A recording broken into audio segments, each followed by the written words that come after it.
Welcome inside the studio, everyone. I'm Joe Buck along with Ron Pitts. It looks like we've got a ball game. Carolina and Washington. The game you're watching is a lot different than the game you were watching about an hour ago. There's your score in case you forgot. Redskins fans, I'm sure, have not. 28-24 at the half. Down 21-0, the Redskins have come screaming back and lead by 4 at the half over Carolina.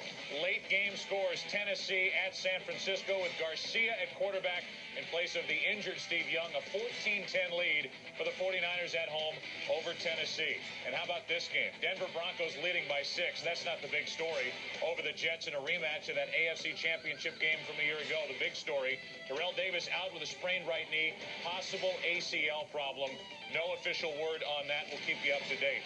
Kansas City and San Diego tied 14-14 late in the second quarter as the San Diego Chargers have just scored to tie the game at 14. The Chargers starting this season with a record of 1-1, and we check in with your buddy Deion Sanders. That's my buddy coming back after that toe surgery, out 3 weeks. First quarter, Jake Plummer trying to come down the field. Ball looking for Andy McCullough. Instead, it bounces up and finds George Teague. He goes in 32 yards. Dallas up early 7-0. First quarter. Later on, Troy Aikman down the middle of the field. Michael Irvin, 18-yard touchdown, and Michael gets his groove on, and Dallas gets their groove on over the Cardinals. 35-7 Arizona, 0-10 in regular season in Dallas in the 90s. I can safely say I have never gotten my groove on. Philadelphia at the Giants, and the Giants with Kerry Collins at quarterback. At the end of the game, the quarterback controversy has officially started there. A one-point victory. It was not impressive, but they win at home over the Eagles, 16-15. There's Randy Moss. Yeah, and he's impressive. I like this guy. You'll like him, too. Randall Cunningham likes him over the middle.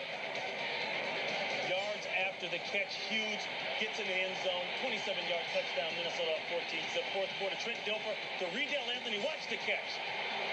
Sweet. Minnesota up by 7. Fourth quarter, last chance. Looking for Darnell McDonald in the end zone. Incomplete. Tampa Bay falls to Minnesota in Minnesota, 21-14. Decent game by Dilfer, but not enough, and Minnesota hangs on. At one point, they led 21-0. They withstand a little late fourth quarter pressure. Fourth quarter here, Chicago, New Orleans, last second. Shane Matthews to Curtis Conway for 6.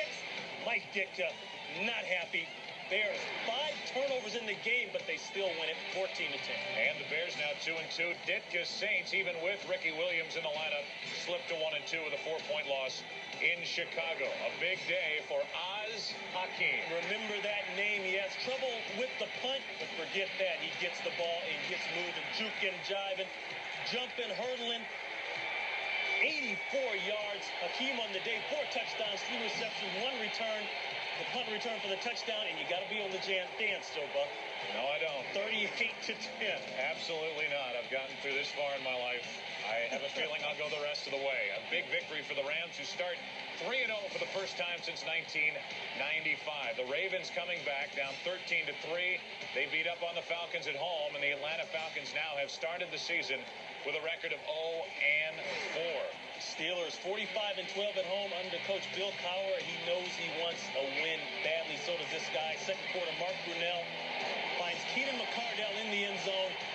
Deep in the end zone, 7-yard touchdown. Jacksonville up by 7. Fourth quarter, long day for Cordell Stewart. The sack. Joel Smingy does the honors. The safety.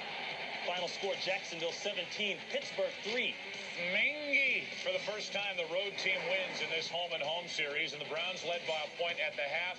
Their first victory will not happen today as the Patriots come from behind and win 19-7.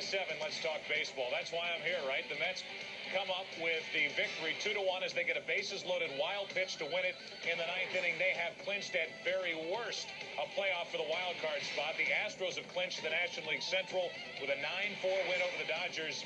And why do we say at least a wild card playoff? Well, a rain delay. Cincinnati and the Milwaukee Brewers, they have yet to start. The Reds have to win there to force a one-game playoff tomorrow with the New York Mets. That's Ron. I'm Joe. We'll get you back out to Washington right after this.